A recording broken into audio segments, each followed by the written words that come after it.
Hello students, तो आज हम पॉलिनोमियल्स के अगला टॉपिक देख रहे हैं, relation between zeros and coefficient of polynomials. तो ज़ीरोज़ क्या होते हैं हमें पता है, जो भी जहाँ पे px की वैल्यू है, जिस x पे px की वैल्यू 0 हो जाए उसको हम ज़ीरोज़ ऑफ पॉलिनोमियल्स कहते हैं। एंड कोफिशिएंट क्या होता है, कोफिशिएंट जो भी टर्म्स हैं, जितने भी हमारे टर्म्स हैं, लेट्स से ये px है तो x स्क्वायर का कोफिशिएंट कितना है 2, x का कोफिशिएंट 8 है and 6 is a constant term. तो इसको हम बोलेंगे बेटा कोएफिशिएंट ऑफ एक्स स्क्वायर क्या है 2। आप लिखेंगे कोएफिशिएंट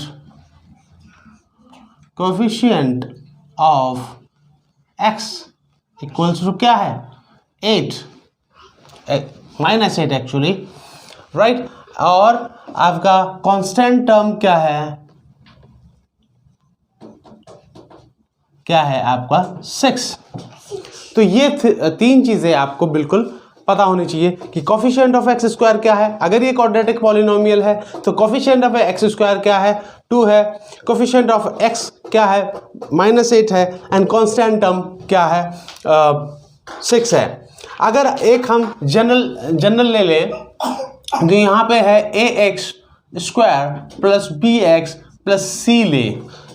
ये अगर क्वाड्रेटिक पॉलिनोमियल है तो क्या होगा, क्वाड्रेटिक पॉलिनोमियल है तो इसका कोफिशिएंट ऑफ एक्स स्क्वायर क्या होगा, यहाँ पे होगा बेटा a, यहाँ पे क्या होगा x का b और इसका कांस्टेंट टर्म क्या होगा c। तो हमेशा याद रखिए जो हम जनरल फॉर्म लेते हैं उसमें यहाँ प्लस होता है, और अगर ये 2x square minus 8x plus 6 के फॉर्म में आ गया तो यहाँ पे इसका कोफिशिएंट -8 होगा, +8 नहीं होगा।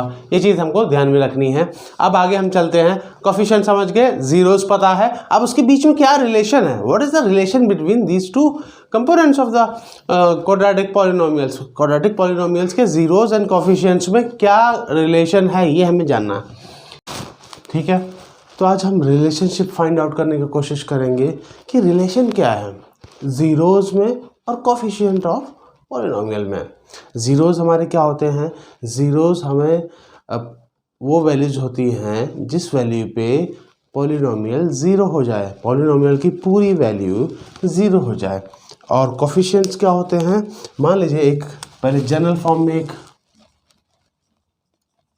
पॉलिनोमियल लेते हैं ax square plus bx plus c।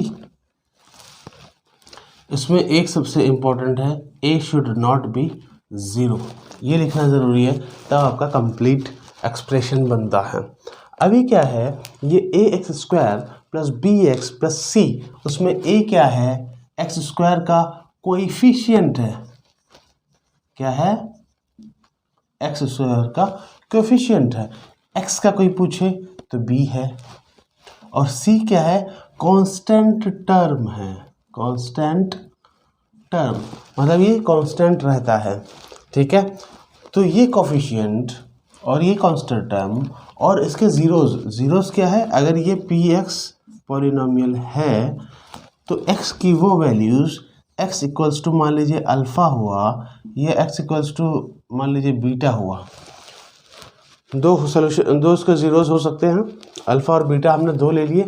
तो ये वैल्यू अगर हम p अल्फ़ा करें तो यहाँ पे आएगा a अल्फ़ा का whole square plus b alpha plus c equals to 0 आएगा, ये नोट करिए।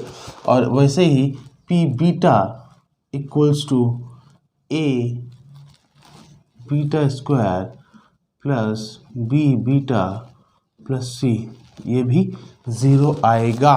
तो इसको तब हम बोलेंगे ये ज़ीरोज़ हैं, zeros of px polynomial, px polynomial के ये ज़ीरोज़ हैं।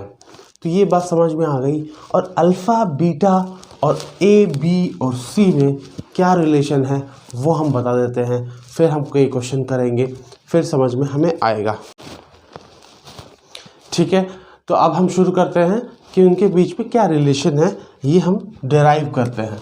तो हमने जनरल एक्सप्रेशन क्या लिया था, ax² plus bx plus c where a not be 0, ये एक्सप्रेशन लिया था। अभी हम ये मान लेते हैं कि alpha and beta are zeros of ये पॉलिनोमियल px ऑफ px। तो इसका क्या मतलब हुआ, x माइनस अल्फा, इसका मतलब हुआ x माइनस अल्फा और x minus beta are factors of px।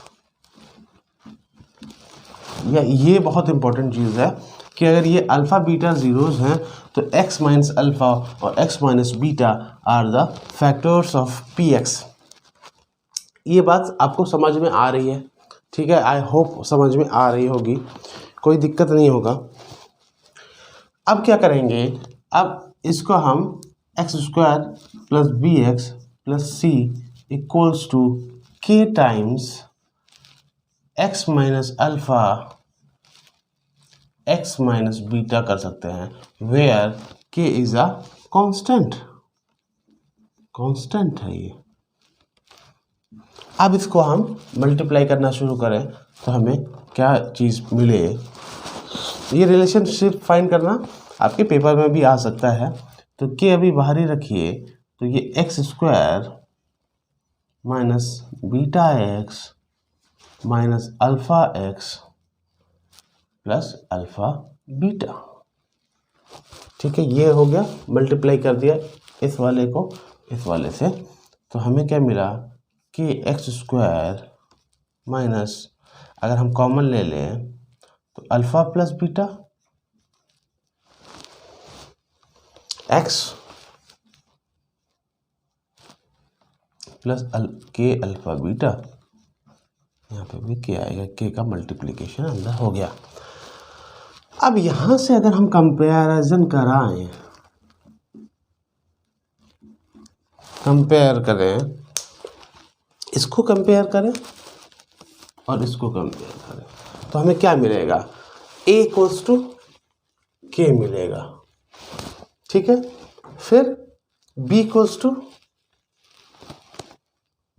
To क्या मिलेगा, alpha plus beta minus alpha plus beta, ठीक है, और ये क्या था साथ में है ही यहाँ पे, ठीक है, खाली x की जगह b यहाँ पे लिख दिया और यहाँ पे माइनस अल्फ़ा प्लस बीटा मिला, और यहाँ पे c क्या मिला, c हमारे मिला k अल्फ़ा बीटा। अब k की वैल्यू हमें पता है तो हमने इसको a लिख दिया, ठीक है, a अल्फ़ा बीटा। तो इसका मतलब अगर a इक्वल्स टू k है तो हमने रिप्लेस कर दिया, तो यहाँ पे हम क्या लिख सकते हैं, alpha plus beta from first equation हम क्या निकाल सकते हैं बेटा, अल्फ़ा प्लस बीटा, ये नीचे ले जाएं, प्लस साइन इधर ले जाएं, तो माइनस बी अपॉन ए, बहुत ध्यान से देखना, और यहाँ से alpha beta equals to c upon a. ये बहुत इम्पोर्टेंट एस्पेक्ट है, बहुत इम्पोर्टेंट फार्मूला है, इस पे हज़ारों क्वेश्चन आएंगे और आपके बोर्ड में तो ज़रूर आएंगे, बहुत स्कोरिंग है ये, इसको एक बार समझ लेता है बच्चा तो कभी नहीं भूलता। तो बस इसमें क्या है, सम ऑफ ज़ीरोज़, इसको अल्फ़ा प्लस बीटा क्या बोल देंगे, अल्फ़ा बीटा ज़ीरोज़ है तो अल्फ़ा प्लस बीटा क्या होगा, सम ऑफ ज़ीरोज़ हो जाएगा, तो क्या होगा माइनस बी अपॉन ए। अल्फ़ा इंटू बीटा का मतलब प्रोडक्ट ऑफ ज़ीरोज़, तो सी अपॉन ए, सी क्या है कांस्टेंट टर्म, ए का है x² का आपका कोफिशिएंट है, ठीक है। अब इसको और थोड़ा सा एलेबोरेट कर देता हूँ, इसको हम लिख सकते हैं सम ऑफ ज़ीरोज़ क्या है, सम ज़ीरोज़ क्या है, बी किसका कोफिशिएंट है, coefficient minus coefficient coefficient of x upon coefficient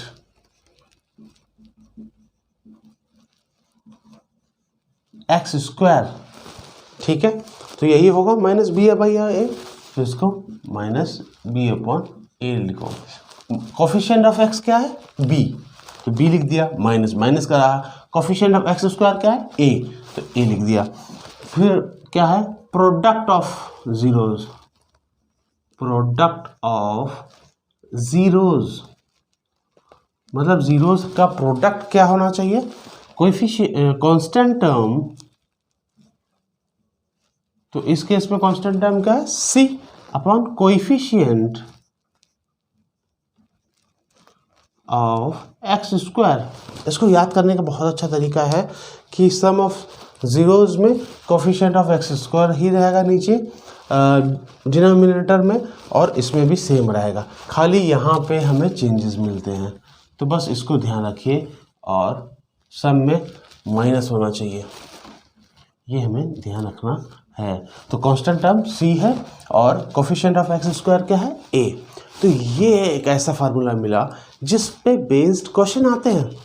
दो तरह से क्वेश्चन पूछते हैं, या तो आपको जीरोज दे देंगे, अल्फा बीटा दे देंगे, और आपको कहेंगे कि आपको इक्वेशन निकालनी है, यह इक्वेशन होगा।